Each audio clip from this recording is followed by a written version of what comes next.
নরেন্দ্র মোদীর আমেরিকা সফর ব্যর্থ। শুল্ক কমানো কিংবা অবৈধ ভারতীয়দের ফেরত পাঠানো কোনো লক্ষ্যই পূরণ করতে পারেননি ভারতের প্রধানমন্ত্রী। উল্টো বাংলাদেশ ইস্যুতে একরকম নাকানি চুবনি খেয়েছেন মোদী। বাংলাদেশ নিয়ে কুটচালের দায় পরোক্ষভাবে মোদীর উপরেই চাপিয়েছেন ট্রাম্প। তারপরও ভারত ডোনাল্ড ট্রাম্পের মন পেতে চাইছে। তাই তো জ্বালানি চুক্তি সহ কয়েকটি চুক্তির পর এবার ইলন মাস্কের স্টারলিংকের ইন্টারনেটও কিনছে ভারত। তবে মোদীর এই চাল আগেই ধরে ফেলেছে ভারতের বিরোধীরা। ভারতের বিরোধীদের দাবি, আমেরিকার প্রেসিডেন্ট ডোনাল্ড ট্রাম্পের কাছে সুনাম অর্জনের জন্য ইলন মাস্কের স্টারলিংকে ভারতে নিয়ে আসার পরিকল্পনা করেছেন মোদী। সম্প্রতি দুই ভারতীয় টেলিকম সংস্থা এয়ারটেল এবং জিওর সঙ্গে চুক্তি হয় স্টারলিংকের। যদিও এই চুক্তির বাস্তবায়ন এখনো অনুমোদন সাপেক্ষ। ভারতের প্রধান বিরোধী দল কংগ্রেসের দাবি, মোদী নিজে এই গাঁটছড়া বাঁধার পরিকল্পনা করেছেন। ইলনের মালিকানাধীন স্টারলিংকের মাধ্যমে ট্রাম্পের কাছে সুনাম অর্জনের জন্যই তিনি এটি করেছেন। পাশাপাশি জাতীয় নিরাপত্তা নিয়েও প্রশ্ন তুলেছে কংগ্রেস।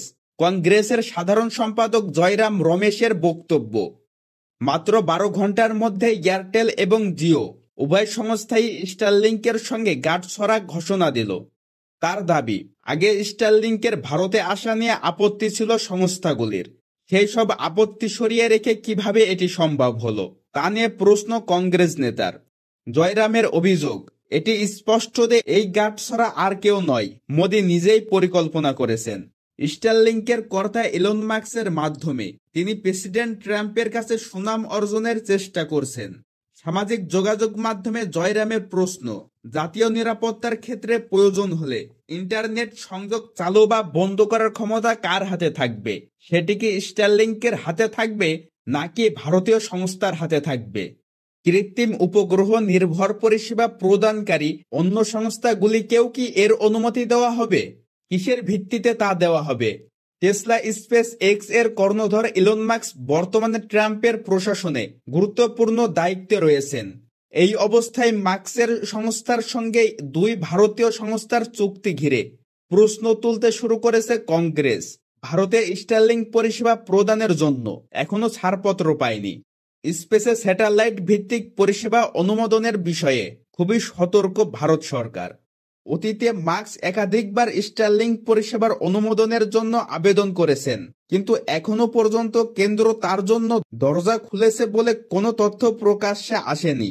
দুই সংস্থার সঙ্গে স্টারলিংকের চুক্তিতেও বলা হয়েছে বিষয়টি অনুমোদন সাপেক্ষ। মাস্কের কোম্পানি স্পেস এক্সই স্টারলিংক পরিষেবা দেয় বিশ্বজুড়ে। ইতিমধ্যেই এই পরিষেবা খুবই জনপ্রিয় হয়ে উঠেছে। এই পরিষেবার মাধ্যমে গ্রাহকেরা দ্রুতগতির ইন্টারনেট পৌঁছে দেওয়ার লক্ষ্যে স্যাটেলাইট সংযোগ ব্যবহার করে থাকে।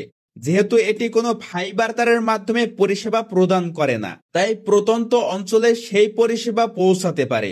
প্রাকৃতিক দুর্যোগেও পরিষেবা ব্যাহত হয় না বলে দাবি সংস্থাটির।